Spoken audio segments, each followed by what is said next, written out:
मौसम विभाग के वरिष्ठ वैज्ञानिक डॉक्टर नरेश कुमार ने एनडीटीवी को बताया कि आज मानसून ने पूरे केरलम, तमिलनाडु के कुछ हिस्सों और दक्षिणी कर्नाटक के कुछ जिलों को कवर कर लिया है, तो मानसून भारत पहुंच चुका है। मौसम विभाग का ये अनुमान भी है कि अगले 2 से 3 दिनों में मानसून गोवा, महाराष्ट्र और आंध्र प्रदेश के भी कुछ इलाकों में दस्तक देगा।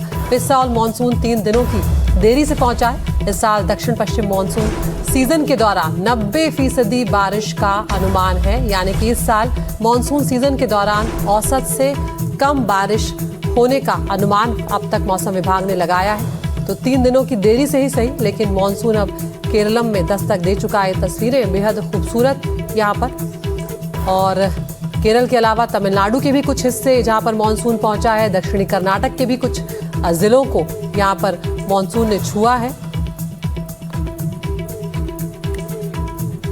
मॉनसून ने 3 दिन की देरी से केरल में दस्तक दे दी है। मेरे पीछे लेटेस्ट इनसैट 3D सैटेलाइट की इमेजेस हैं, जिसमें साफ तौर पर देखा जा सकता है कि केरल तट के आसपास और तमिलनाडु में भी तटीय इलाकों के पास बहुत घने बादल दिख रहे हैं, और ये सभी वो इलाके हैं जहां पर अभी तेज़ बारिश शुरू हो गई है।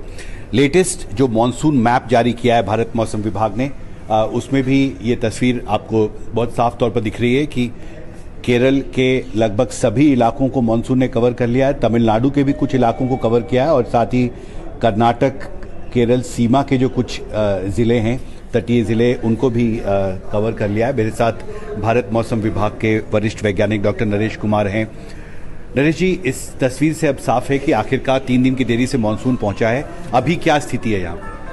देखिए, अगर आज की कंडीशंस देखी जाए तो पिछले 2 दिनों से काफ़ी फेवरेबल कंडीशंस है रेनफॉल एक्टिविटी के लिए, जिसको मद्देनज़र रखते हुए हमने जहां मानसून ऑन सेट किया है केरला के लिए।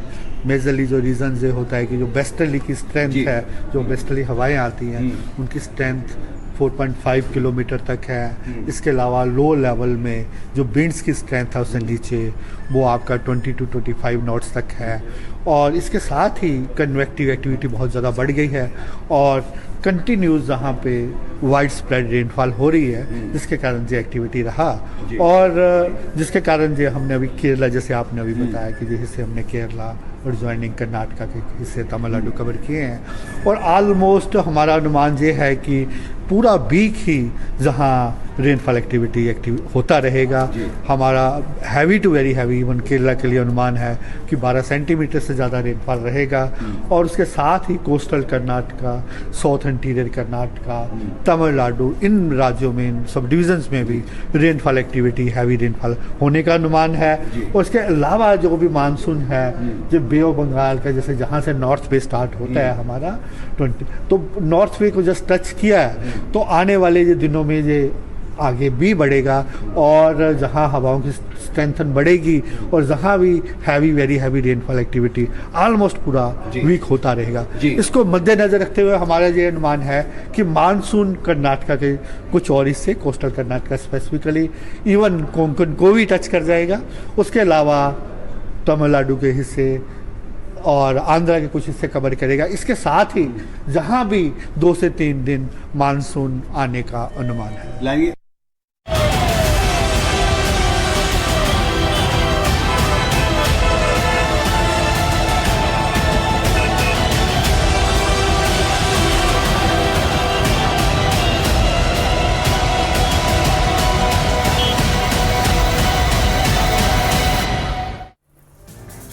और खबर हैदराबाद से, जहां पर कमर्शियल कॉम्प्लेक्स में भीषण आग लगी, और ऐसी तस्वीरें अग्निकांड की सामने आई हैं जो दिल दहला देने वाली। आग पर काबू पाने में फायर ब्रिगेड की टीम जुटी हुई है।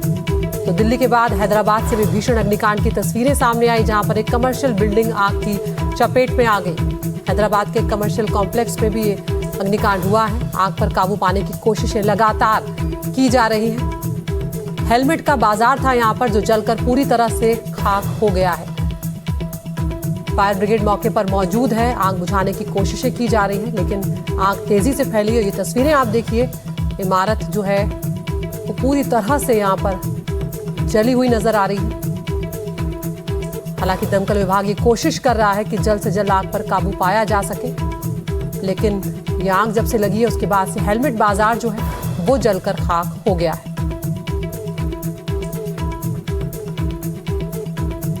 तो हैदराबाद में भीषण अग्निकांड, एक कमर्शियल बिल्डिंग यहां पर आग की चपेट में आ गई। क्या वजह रही आग की, अभी ये सामने आना बाकी है, लेकिन ये उस वक्त की तस्वीरें आप देखिए जब आग लगी थी। आग की ऊंची ऊंची लपटें नजर आ रही थी और इस इमारत की जो दोनों मंजिलें हैं वो भी आग की चपेट में आ गई थी। आशीष हमारे सहयोगी हमारे साथ जुड़ गए हैं। आशीष, क्या स्थिति है अभी वहां पर आग की और आग कैसे लगी, कोई जानकारी सामने आ पाई है?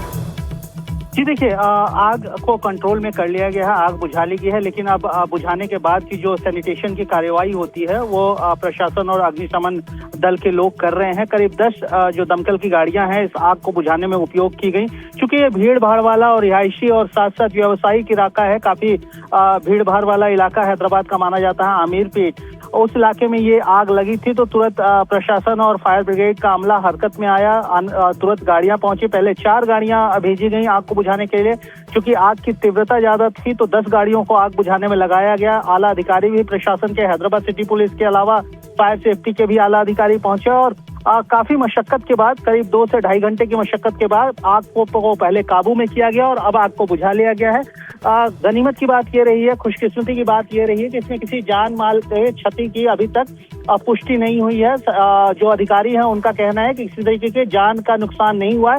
हालांकि प्रॉपर्टी डैमेज काफी बड़ी तादाद में है। अब आगे की जांच ये की जा रही है कि आग कैसे लगी, आग की वजह क्या थी, क्या कोई सेफ्टी नॉर्म्स का वायलेशन था, अगर और किस वजह से ये आग लगी, इन सब के बारे में जांच की जा रही है। जी।